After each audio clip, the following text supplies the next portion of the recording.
Welcome to day 34। Start करते हैं हमारे सबसे पहले एक्टिविटी के साथ। अभी 8:30 हो रहा है, आधे घंटे का ट्रेडिंग करता हूँ। उसके बाद 15 मिनट का मैं थोड़ा प्री मार्केट देख लूँगा कि क्या रहता है। एंड उसके बाद देखते हैं कि मार्केट में आज क्या सेंटिमेंट रहता है, क्योंकि कल बीजेपी ने 3 स्टेट में इलेक्शन जीता है, तो उसका कुछ प्रभाव ज़रूर पड़ेगा। स्टार्ट करते हैं। तो अब आगे की स्टोरी में ये होता है कि जो रिचर्ड ब्रांसन है और उनके जो पार्टनर हैं निक, जो 60-40% में रहते हैं, तो वो दोनों सेपरेट हो जाते हैं। बहुत सारे डिस्कशंस होते हैं, बहुत सारे आर्ग्यूमेंट्स होते हैं। एंड निक जो है वो थोड़ा सा डिफेंसिव टाइप का रहता है। एंड एक डील आती है रिचर्ड ब्रांसन के पास 2 क्लब की, और दोनों में इंटरेस्ट फ्री मनी लोन में मिलता रहता है। एंड फिर रिचर्ड ब्रांसन को लगता है कि ये फ्री मनी है, तो दोनों क्लब खरीद लेते हैं। फिर देखते हैं आगे क्या होता है करके, और ये निक को पसंद नहीं आता है। उसके बाद फिर ये सारी चीज़ें चलते रहती हैं। अब ये होता है कि दोनों बेस्ट फ्रेंड तो रहते हैं, बट समझ में आता है कि अब दोनों को अलग हो जाना चाहिए, क्योंकि दोनों को नहीं होता है। एंड जब सेपरेट होते हैं ना, तो 40% जो शेयर है ना निक का, वो रिचर्ड ब्रांसन खरीद लेते हैं एंड उसके लिए भी लोन लेते हैं। अब उसके बाद जो निक है वो कुछ कुछ चीज़ें वर्जिन से लेकर अपने साथ चला जाता है, जैसे कि फिल्मिंग कुछ स्टूडियो हो गया, ये सब चीज़ें। अब ये सब के साथ ही 1980 या 1981 में जो रिचर्ड ब्रांसन है उसका पहला बच्चा होता है, बट वो अंडर वेट होता है एंड वो नहीं बच पाता है। उसके बाद फिर सेकंड चाइल्ड होता है 1981 में ही, तो फिर वो बच जाती है। एंड उसके बाद फिर ये सारी चीज़ें चलते रहती हैं। और फिर 1981 में ही रिचर्ड ब्रांसन का जो वर्जिन है वो स्टार्ट होता है थोड़े थोड़े पैसे कमाना। उनके जो बैंड्स हैं वो काम करते रहते हैं, जो उनका सोलो आर्टिस्ट है वो काम करता रहता है। एंड कहीं अलग अलग जगह पे कॉन्सर्ट में जाते रहते हैं, मिलियंस में कॉपी बेचते हैं, क्योंकि ये रिटेल शॉप से एक म्यूज़िक लेबल बना है। उसके बाद फिर पूरा बिजनेस एक्सपेंड है, तो बिज़नेस काफ़ी बड़ा कर दिए थे ये। तो अभी आगे की स्टोरी जब मैं पढ़ूंगा तब देखते हैं। अभी मार्केट का सेंटिमेंट और थोड़ा एनालिसिस कर लेते हैं प्री मार्केट का, और उसके बाद ट्रेड मिलता है तो करेंगे। एंड इस हफ्ते का मैं तो बहुत कुछ कुछ चीज़ें लिख के रखा हूँ कि ऐसे ऐसे चीज़ें करना है करके, प्लानिंग है। देखते हैं क्या होता है उसके अकॉर्डिंग। इलेक्शन का बहुत ज़्यादा ही बड़ा इम्पैक्ट पड़ गया है। मार्केट जो है वो बहुत ज़्यादा ही हाई ओपन कर रहा है। जो लास्ट फ्राइडे था उसमें मार्केट जो है वो 20,267 पॉइंट क्लोजिंग दिया था। एंड आज जो इसका ओपनिंग है ना, ये वहाँ पे अभी सेटल नहीं हुआ है, बट ये जो प्राइस डिसाइड कर रहा है ना, उसमें ये 20,600 पॉइंट के ऊपर है अभी। मतलब कि 1.67% अप। Too much. अप्रॉक्स 350 भाई। ये फ्राइडे का था, तो ये कितना है क्लोजिंग। एंड अभी जो यहाँ पे चल रहा है ना, ये निफ्टी सेटल नहीं हुआ अभी, प्राइस ही हो जाएगा अभी 2-3 मिनट में, बट बहुत ज़्यादा है भाई, ये बहुत ज़्यादा है। तो मतलब है, बीजेपी आने का खुशी है, और सेंटिमेंट हाई है, बहुत हाई है। बुलिश देखते हैं। और अगर जिसने भी डिलीवरी में ख़रीद के रखा होगा ऑप्शन में, तो भाई वो तो आज तो उसका पैसा ही पैसा है, क्योंकि भाई 350 पॉइंट बहुत ज़्यादा होता है। अभी देखते हैं ना वैल्यू कितनी रहती है। तो चलो ये अभी 600 के नीचे आया है, तो देखते हैं कि क्या होता है। 10:03 हो रहा है अभी। तो ये है मार्केट का सेंटिमेंट। मार्केट काफ़ी ज़्यादा ऊपर खुला, देन डाउन साइड दिखाया, ट्राई किया ऊपर जाने का, बट यहाँ पे कभी चल रहा है डाउनफॉल का। अभी ये ट्राई कर रहा है ऊपर आने का, बट देखते हैं ये मे बी ये पॉज होके नीचे आ सकता है एंड लो को टच करने का ट्राई कर सकता है। देखते हैं कि क्या होता है। बाकी ऑप्शन चार्ट में ये हाल चल रहा है कुछ, ठीक है। एक ट्रेड हो चुका है एंड देखते हैं कोई और ट्रेड का, बट मैंने स्टार्टिंग में ही एक ट्रेड ले लिया था।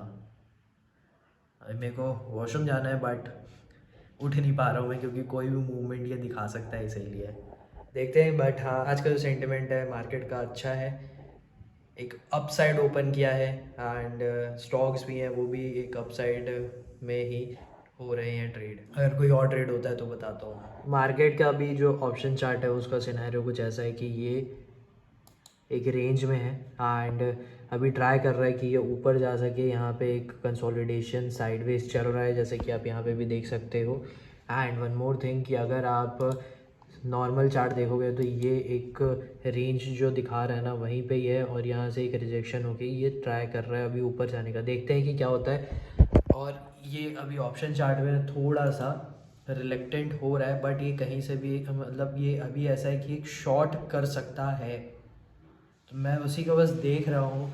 लेकिन मुझे ना आपको इन दो बुक के बारे में बताना है। ये रश्मि बंसल की बुक है एंड मैं आपको बताता हूँ इस बारे में।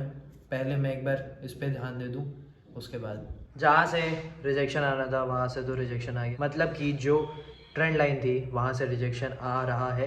एंड प्रॉब्लम क्या है ना, बहुत छोटे छोटे पोर्शन हैं जो कैप्चर कर सकते हैं, लेकिन मैं उतना करना नहीं चाह रहा हूँ क्योंकि वो डाउन हो जा रहा है एंड मैं उसके लिए रिस्क नहीं लेना चाहता। अगर वो थोड़ा लंबा होता ना रेंज, कि अगर हाँ वो 8 पॉइंट 10 पॉइंट तक का रेंज है वो उसमें, तो डेफिनेटली मैं उसके लिए रिस्क लेकर ट्रेड कर सकता था, बट मैं नहीं कर रहा हूँ। मैं आपको जो बताने वाला था, मैं वो ये दो बुक के बारे में बताने वाला था, जो कि है, फर्स्ट है stay hungry stay foolish and second है कनेक्टिंग द डॉट्स।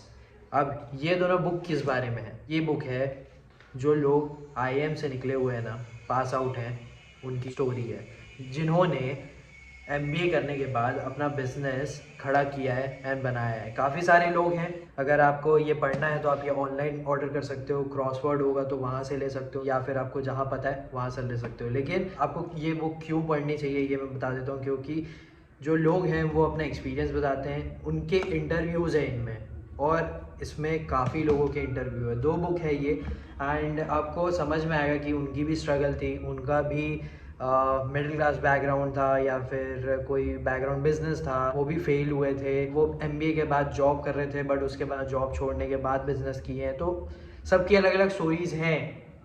किसी ने 1980s में शुरू किया है, किसी ने 1990 में शुरू किया है, 2000 में शुरू किया है, तो सबके अलग अलग टाइम है एंड अच्छे बिजनेस हैं अगर आपको इंटरव्यूज़ पढ़ने हैं जो लोग आईएम से ग्रेजुएट हैं। क्योंकि ये जो दो बुक है ना, ये किसी और एमबीए स्कूल का नहीं है, ये सिर्फ आईएम स्कूल के ही हैं। तो ये चीज़ है इनमें कि हाँ, इन्होंने आईएम से पढ़ाई की है, उसके बाद फिर ये बिज़नेस किए हैं। बट ऐसा ज़रूरी नहीं है कि आपको भी आईएम से पढ़ना है एंड फिर आपको बिज़नेस करना है। आप कहीं से भी बिज़नेस कर सकते हो, बट आपको नॉलेज होनी चाहिए।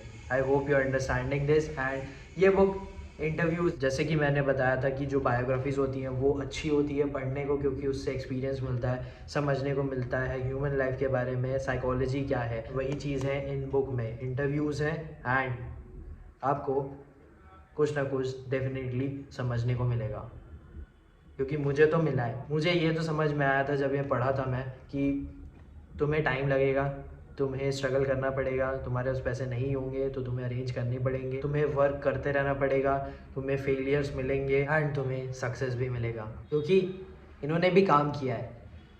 ये तो यार अब आप जब बुक पढ़ोगे तभी आपको पता चलेगा। ये दो बुक हैं, देख लो अच्छे से एंड जहाँ से भी आप लेकर पढ़ना चाहते हो आप पढ़ लेना। अभी मैं देख रहा हूँ मार्केट का क्या मूवमेंट चल रहा है। यस, ये फॉल कर गया है, जैसे मैंने बताया आपको कि रिजेक्शन आया है, तो ठीक है, बट मैं अभी ट्रेड नहीं लूँगा। अगर कोई लॉन्ग रेंज का होता तो मैं ट्राई करता, बट अभी एकदम शॉर्ट रेंज में चल रहा है। अगर आगे कुछ होता है तो फिर मैं आपको बताता हूँ। And remember this 2 books. मैंने सैटरडे के दिन वीडियो में ही बोला था ना कि जो गोल्ड है उसने ब्रेकआउट दिया है एंड वो 2000, अगर आप डॉलर के में देखोगे तो 2100 टू 2050 जा सकता है करके। तो मैं आपको चार्ट में दिखाता हूँ कि एग्जैक्टली उसने वही किया है, उसके बाद वो वापस आया है। ये है गोल्ड का चार्ट और ये देख रहे हो आप कि इसने कहाँ तक हाईएस्ट मारा है। 146 147 तक का इसने हाईएस्ट मारा है, जो कि मैंने बोला ही था। अभी ये वापस से नीचे आ गया, अभी ये पूरा स्पाइक हो गया है। मे बी ये नीचे आ सकता है रिट्रेस करने को, देखते हैं इसमें सपोर्ट लेता है कि नहीं 2049 पे, क्योंकि अभी जो लेवल चल रहा है वो 2077 चल रहा है। लेट्स सी, बट करेक्ट तो था मैं, एंड मेरे लेवल जो है ना वो भी करेक्ट ही जा रहे हैं। अभी मैं ये सोच रहा हूँ कि मुझे लॉन्ग जाना है, ठीक है, बट लॉन्ग जाने के लिए भी ना मुझे डिसाइड करना पड़ेगा कि कितना मुझे रिस्क लेना है। क्योंकि देखो, जब मैं स्कैल्प कर रहा हूँ तो छोटे छोटे रिस्क ले रहा हूँ और उसके अकॉर्डिंग मैं प्रॉफिट्स ले रहा हूँ, लेकिन जब मैं लॉन्ग जाऊँगा तो मुझे एक अमाउंट फिक्स करके थोड़ा बड़ा रिस्क लेना पड़ेगा। तो वही मैं सोच रहा हूँ कि क्या करूँ, क्योंकि मेरे को लॉन्ग तो जाना है। अब लेट्स सी, वो आपको पता चल जाएगा क्योंकि मैं वीडियोज़ में शेयर कर देता हूँ। यार मेरे को सही में ना प्रैक्टिस करना है लॉन्ग ट्रेड्स करने की, क्योंकि अगर मैं स्कैल्प भी कर रहा हूँ ना तो स्मॉल प्रॉफिट स्मॉल लॉस है। चलो ठीक है, स्मॉल लॉस लेके भी मैं थोड़ा हायर प्रॉफिट निकाल भी लेता हूँ, लेकिन मुझे लॉन्ग पोजीशन के लिए ट्राई करना है। एंड उसके लिए ना मेरे को रिस्क थोड़ा सा बढ़ाना पड़ेगा, एक सर्टेन अमाउंट रखना पड़ेगा जिस तरह भाई मैं लॉन्ग जा सकूँ, क्योंकि लॉन्ग ही जाना है। ट्रेड्स ना मेरे छूटते हैं एंड अभी भी एक ट्रेड छूटा, वो आज का हाई जो है वो ब्रेक कर दिया है, ऊपर जा रहा है, बट देखते हैं कि क्या होता है। बट हाँ, एक जो मुझे लगा ना कि मेरे को लॉन्ग ट्राई करना है, क्योंकि लॉन्ग ट्रेड्स में ही ज़्यादातर बनता है पैसा, जैसा इक्विटी में स्विंग में बनता है ना वैसा ही, तो वही ट्राई करना है। देखते हैं, प्रैक्टिस ज़रूर करेंगे और जैसे होगा वो मैं बताऊँगा। अभी 1:36 हो गया है, तो मैं थोड़ी देर में खाना खाने जाऊँगा, तब तक मैं चार्ट और देखता हूँ। बट हाँ, एक ट्रेड हुआ है, मेरे को सेकंड ट्रेड लेना था, लेकिन जो चॉपी था ना मार्केट, अप साइड जा रहा था लेकिन थोड़ा चॉपी था, and just because of that choppy thing मैं रिस्क नहीं लेना चाहता था, क्योंकि वो एकदम तुरंत ही नीचे आता, जो भी मेरा सर्टेन लॉस देने का है वो देता, एंड फिर वो ऊपर जाता। तो इसमें ना करेक्ट टाइम पे ट्रेड लेना वो समझ नहीं आता, क्योंकि कभी भी ये नीचे जा सकता है, इसीलिए। अभी 2:25 हो रहा है भाई, ये मूवमेंट मेरा छूट गया। मैं यहाँ पे गया था खाना खाने को, यहाँ पे रीटेस्ट कर सकता है, मैं खाना खा के आता हूँ, बट यहाँ तक मैं पूरा मूवमेंट दे दिया। तो होता है यार, छूटता है, चीज़ें छूटती है। एंड एक बहुत अच्छा हाई लगाया है, 20,632 अभी लेवल चल रहा है, 363 पॉइंट्स अप है मार्केट। ठीक है, मूवमेंट छोटा है, अच्छा मूवमेंट है, क्योंकि ऑप्शन भी 40 पॉइंट का कुछ प्रीमियम अप दिया है। अभी तो सिर्फ ऑब्जर्वेशन ही करते हैं, नथिंग एल्स। अभी बज गए हैं 5:20 एंड मैं चेंज करता हूँ, उसके बाद स्टार्ट करते हैं हमारे वर्कआउट के साथ। आज शोल्डर की एक्सरसाइज होगा, पहले मैं वॉक करूँगा 15-20 मिनट का, उसके बाद करेंगे। उसके बाद मैं कोई ट्रेड नहीं लिया था, वो थोड़ा और अपसाइड में भी गया होगा, मैं उठ गया था क्योंकि कुछ चीज़ें मैं सोच रहा था बिकॉज ऑफ डैट। एंड एक स्विंग ट्रेड के लिए स्टॉक था जो मैं ट्रैक कर रहा था, तो उसमें मैंने स्टार्ट किया है, तो देखते हैं कि मैं क्या करता हूँ उसके साथ। वर्कआउट मेरा ख़त्म हुआ, प्लान करता हूँ उसके बाद मैं, और आज का फिर से एक हाईएस्ट है, 1 मिनट 13 सेकेंड समथिंग कुछ है। मैं यहाँ पे स्क्रीनशॉट लगा दूँगा, आप देख लेना। ओह, सांस फूल गई है मेरी।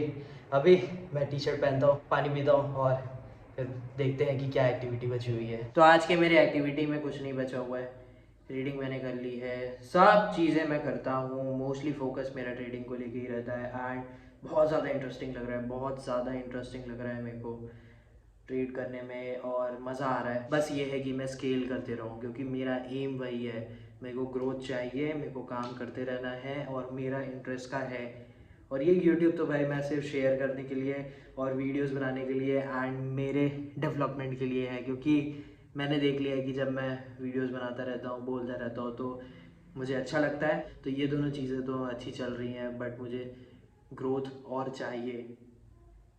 और मैंने जैसे कि आपको 2 बुक्स के बारे में बताया, तो अगर आपको पढ़ना है तो आप वो पढ़ लेना। उसमें इंटरव्यूज़ दिए हैं, IIM अहमदाबाद के जो एलुमनी रहते हैं उनके हैं, एंड उन्होंने बिज़नेस क्रिएट किया है। ऐसा इसमें कोई भी नहीं है जो जॉब करता है उनका इंटरव्यू है, सारे के सारे बिज़नेस वाले ही हैं जिसने कंपनी अपनी बनाई है। मैंने दोनों बुक्स के नाम बता दिए हैं, आप वीडियो पूरी देखना, आपको पता चल जाएगा।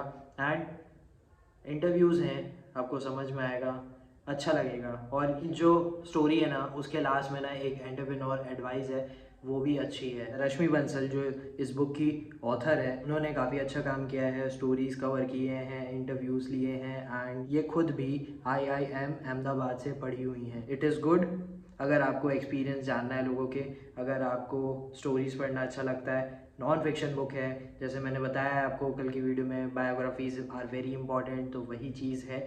वो बायोग्राफी नहीं है, वो शॉर्ट में एक स्टोरी है। एंड ये जो बुक है ना, उन लोगों को पढ़ना चाहिए जिनको एंटरप्रेन्योर की जर्नी में जाना है, बिजनेस करना है, बहुत छोटे से शुरू करना है, पढ़ाई हो रही है तब शुरू करना है, या फिर जॉब कर रहे हो तो शुरू करना है, जॉब में मन नहीं लग रहा है, या फिर कोई नया आइडिया है। मतलब एक दूसरे की स्टोरी सुनने से जो एक मोटिवेशन मिलता है ना, कोई इंस्पिरेशन भी मिल सकता है, या कोई स्टोरी जो है वो रिलेट भी कर सकती है तुम्हारी लाइफ के साथ, तो उन लोगों को पढ़ना चाहिए और तुम्हें अच्छा लगेगा पढ़कर। वर्कआउट करने के टाइम पे ना मैं डेविड बेकम की डॉक्यूमेंट्री है नेटफ्लिक्स में, वो देख रहा था। एंड अभी तो फर्स्ट एपिसोड भी ख़त्म नहीं हुआ है, बट देखते हैं उसको कब तक मैं करूँगा, क्योंकि अगर कोई इंटरेस्टिंग बहुत ज़्यादा रहता है ना, मेरे को जो देखने का मन करता है तो मैं एकदम बिंज वॉच कर देता हूँ। बट अब जैसे डॉक्यूमेंट्री है या कुछ है ना, तो फिर मैं रुक रुक के देखता हूँ, इसको फ्री टाइम में देखता हूँ। जैसे कि वर्कआउट है तो फिर चला दिया। देखते हैं अभी कुछ और काम करेंगे एंड चार्ट देखेंगे कि कहाँ पे एंट्री कल कर सकते हैं, कहाँ पे नहीं करेंगे, प्लान बनाएंगे डेफिनेटली, क्योंकि trading is very important and interesting for me. And trading जो है वो बिजनेस है, स्टॉक मार्केट में समझने में टाइम लगता है, ये आप याद रख लो। एंड आगे और भी काम करना है, बहुत काम करना है। आपसे मिलेंगे डे 35 में। एंड अगर आपको वीडियो अच्छा लगा होगा तो प्लीज़ वीडियो को लाइक करना, चैनल के साथ ज़रूर कनेक्ट रहना, सब्सक्राइब करना। And thank you for watching.